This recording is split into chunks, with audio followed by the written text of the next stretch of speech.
Hey everyone, I'm here to explain the 6 things I want you to keep in mind when buying real estate. I'm Scott Poland from Chestnut Park here in Guelph, Ontario.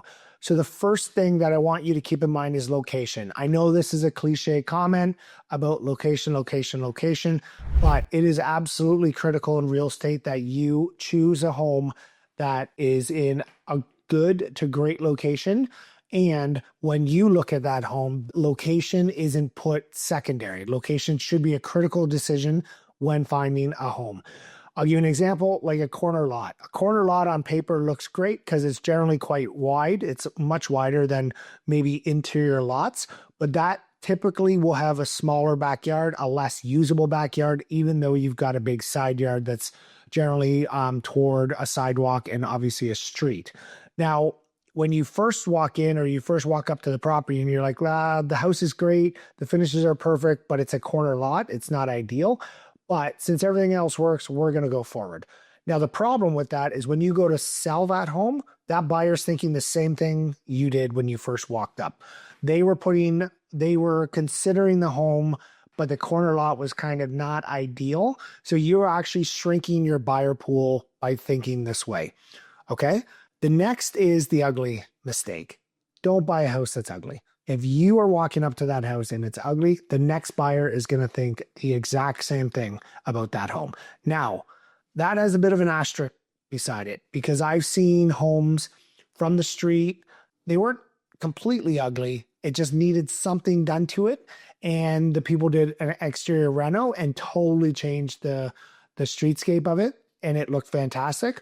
But those homes are very, very rare to find. So if it is an ugly home and there's nothing you can do to make it better, I would avoid that home at all costs because the next buyer is going to think of the same thing when they walk up to your home in 3 to 5 years.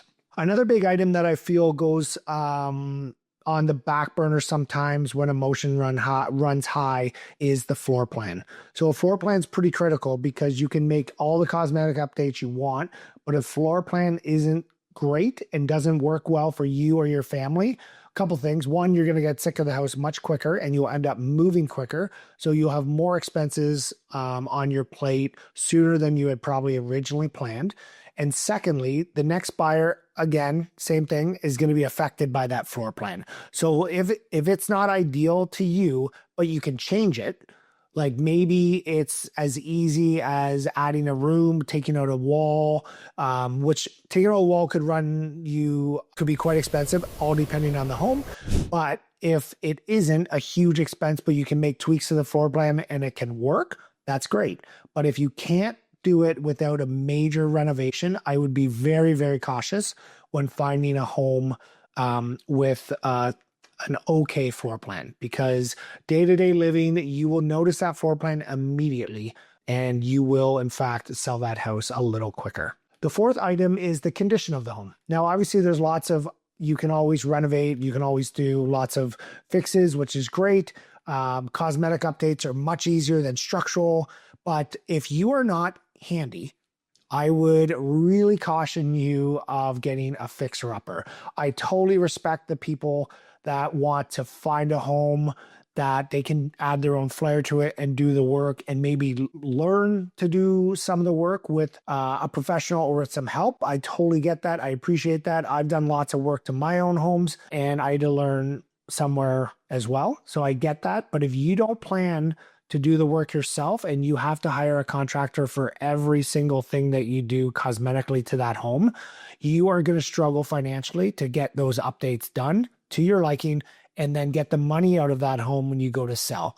If you're paying a contractor for every single thing, it's going to run you a huge bill for all the cosmetic work done to a house. But if you are able to put in some sweat equity, maybe you go to the Habitat Restore and change some cabinetry, things like that. If you can do it yourself, it's a little bit different, but make sure you're doing a good quality job that the next buyer's not walking in and can totally tell this is a do-it-yourselfer job, because that's also going to backfire on you. Forget about, or maybe they just don't necessarily think about because it's not their current situation, is future needs. So I've mentioned in a previous video, You have to consider your future needs. You got to think about the 3 to 5, the 10-year plan when you are looking at starting a family, kids are moving to high school, whatever a change might be in your life coming up or what you're hoping and planning for. You need to take that into consideration when buying a home. Oftentimes people move after they're buying their first house between 3 and 5 years, typically because lifestyle has changed. They're outgrowing the home. They've now got kids. They now want a different school, things like that. So you need to really think about that future need and take that into consideration when finding your next house.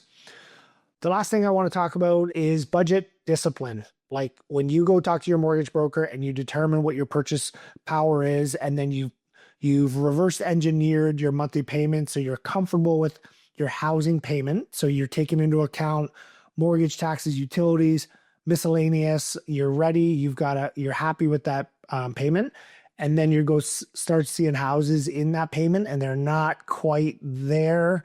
And then you go see a house that's $50,000 more and you really like that one.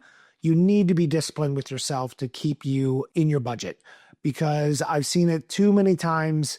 Regardless of the advice from real estate agents, myself, my wife, our team, or any other agent, that people overextend themselves in a house because they get captivated by the shiny, the pretty, and the shiny.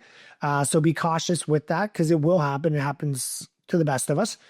So just keep that in mind, that you got to try to stay under control when it comes to your budget. The last thing that kind of wraps all these items together is emotion. Try to control your emotion through the process. I know it's very easy listening to this video going, yeah, I'm not going to be emotional. I'm just buying a house. But in a heated market, especially, that's where we see buyers getting very emotional. And then all 6 of these items I just talked about, some of them get just shoved to the back burner immediately. And that's our job as real estate agents to approach a situation with no emotion. It's not that I don't care about the home you're buying and your future plans within the home. That's not what I'm saying. My job is to keep you on track. One of the things we do with our team, with all of our clients, especially first-time homebuyers in particular, is we sit down for a buyer consult, and this is why we do it. We walk through wants, needs, finances. We try to figure out exactly what is in an ideal situation when there's no emotion involved at all. It's when we start doing offers and losing out on bids and then doing home inspections and we find too many issues and people start to get fatigue, buyer fatigue, and then their emotions start to run high. And now we're going to start making poor decisions. Listen to this and understand that this could happen and just be aware of it when you are shopping for a home.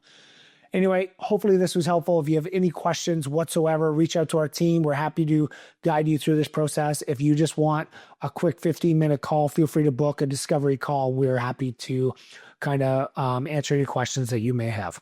Talk to you later.